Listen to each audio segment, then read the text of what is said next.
Hello जय हिंद साथियों, स्वागत है आपका अपने यूट्यूब चैनल संदीप बिगनर में। आशा करता हूँ आप सभी अच्छे होंगे, स्वस्थ होंगे और आप सभी की तैयारी बहुत अच्छी चल रही होगी। दोस्तों आज जो हम बात करने वाले, आज हम बात करेंगे, जैसा कि आप सभी को पता है कि एसएससी जीडी का एग्जाम बहुत ही जल्दी होने वाला है और ज़्यादातर भाई बहनों ने, आप सभी ने एसएससी जीडी का फॉर्म फिलअप किया होगा।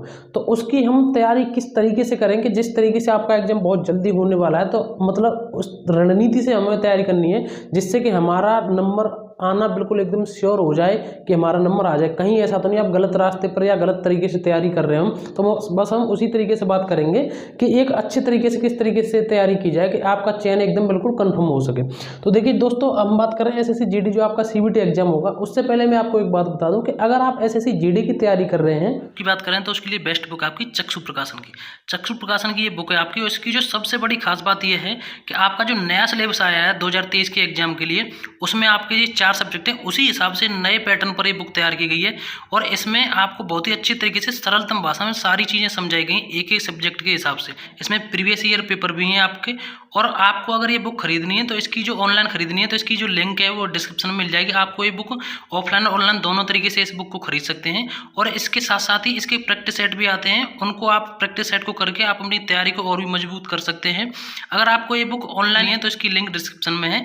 आप इस बुक को अपने नज़दीकी किसी भी बुक स्टोर से भी खरीद सकते हो। तो दोस्तों ये थी आपके लिए बेस्ट बुक। अब हम बात करते हैं एसएससी जीडी की। देखिए सबसे पहले हम इसके सिलेबस की बात करेंगे।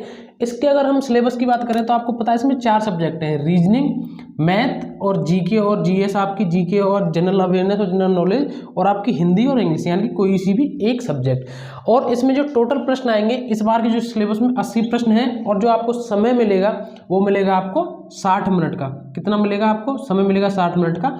और जो आपकी नेगेटिव मार्किंग होगी वो होगी 0.50 होगी। ठीक है, तो इस तरीके से आपका ये सिलेबस है। अब मैं आपको बताऊं किस तरीके से आपको तैयारी करनी है कि आप एक अच्छा स्कोर कर पाएँ इस एग्जाम में। और जिस तरीके से मैं बता रहा हूँ, अगर आपने इस तरीके से कर लिया तो मैं ये बिल्कुल कंफर्म कह सकता हूँ कि जो आपका स्कोर पहले चल रहा था उससे बहुत आगे बढ़ जाएगा आपका स्कोर। देखिए सबसे पहले आपको क्या काम करना है, सबसे पहले मैं बात कर रहा हूँ सिलेबस की। देखिए आपको जो टॉपिक वाइज प्रतिदिन जो भी आप पढ़ रहे हो, आप चाहे मैथ, रीजनिंग, हिंदी, जीएस कुछ भी आप पढ़ रहे हो, उसमें सबसे पहले आपको ध्यान करना है क्या हम सिलेबस के हिसाब से पढ़ रहे हैं। कहने का मतलब है या तो आप अपना सिलेबस का प्रिंट आउट निकलवा लीजिए या एक कॉपी पर कहीं लिख लीजिए और पेस्ट कर लीजिए अपनी दीवार पर जहाँ भी आप पढ़ते हो। कुछ भी पढ़ना है, किसी भी तरीके से पढ़ना है, आपको सिर्फ और सिर्फ वही पढ़ना है जो आपके सिलेबस में दिया गया हो। प्रत्येक सब्जेक्ट के हिसाब से जो भी चैप्टर दिए गए हों, आपको किसी भी विषय में कोई पारंगत नहीं होना है। सिर्फ और सिर्फ हमारा उद्देश्य है कि हमको सिर्फ अपना एग्जाम पास करना है, न कि हमें पीएचडी करनी है, न कि हमें किसी सब्जेक्ट का बहुत ही ज़्यादा विशेषज्ञ बनना है। सिर्फ और सिर्फ ध्यान देना है कि सिलेबस के हिसाब से आपको टॉपिक वाइज पढ़ना है। प्रतिदिन जो भी आप पढ़ रहे हो उस सिलेबस के हिसाब से आपको पढ़ना है। अब दूसरे नंबर पर हम बात करते हैं कि प्रैक्टिस सेट। इसके बिना तो आपका कुछ भी उद्धार होगा ही नहीं। यानी कि आप कुछ भी पढ़ रहे हो आपको प्रैक्टिस सेट लगाने ही लगाने हैं। हाँ मैं ये कर रहा हूँ, अगर आप डेली नहीं लगा पा रहे हो तो कुछ टाइम बाद आप प्रैक्टिस सेट जरूर लगाएं।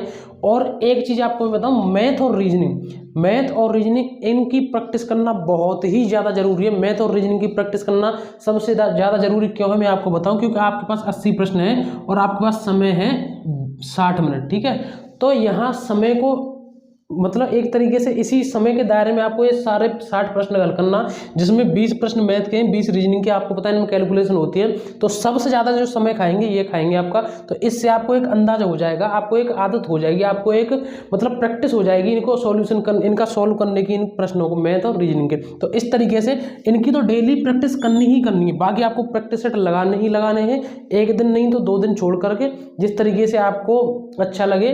तो ठीक है, ऐसा नहीं कि ज़्यादा गैप प्रैक्टिस सेट लगाने, जिससे हमें पता लगता रहता है कि हम कहाँ पर किस जगह पर पानी में है। ठीक है, तो मैथ और रीजनिंग की तो प्रैक्टिस आपको डेली करनी ही करनी है, जिससे इनका जो टाइम है वो आप मतलब एक आपको आदत हो जाए इनका सॉल्व करने की इनको। ठीक है, अब जो तीसरा पॉइंट है आपका वो है, ये जो मैं तीनों बता रहा हूँ ना बहुत ही महत्वपूर्ण पॉइंट है। ये नहीं कि इसमें से आप कुछ भी छोड़ दें, कुछ भी नहीं छोड़ना है। अब आपका अगला है कि प्रीवियस ईयर क्वेश्चन पेपर। ठीक है, जो आपके पिछले साल एसएससी जीडी के पेपर हुए हैं, पिछले साल का मतलब ये नहीं कि सिर्फ जो पिछला वाला पेपर, मतलब जितने भी अब तक हुए हैं एसएससी जीडी के, उन सब के एक मतलब कोई भी एक बुक ले आना किसी भी प्रकाशन की जिसमें एसएससी जीडी के प्रीवियस ईयर पेपर हों, उन सबको सॉल्व करना है।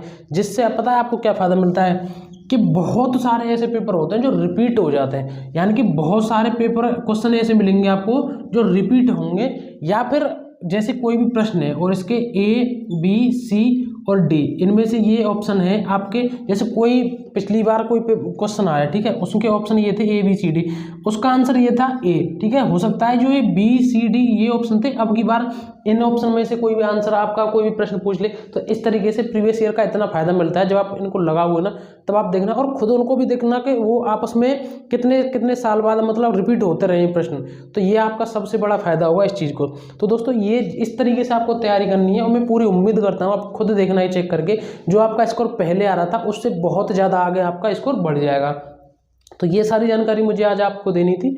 अगर वीडियो अच्छी लगी हो तो आप वीडियो को लाइक जरूर करें, और अगर आपका अभी भी कोई डाउट चल रहा हो पढ़ाई से संबंधित किसी भी तरीके से, तो आप कमेंट करके जरूर बताएं, मैं वहाँ पर रिप्लाई कर देता हूँ टाइम मिलता है तो, नहीं तो मैं यहाँ वीडियो के माध्यम से आपको जो भी डाउट होते हैं वो बता देता हूँ। तो दोस्तों मुझे आज आप सभी के लिए बस यही जानकारी देनी थी।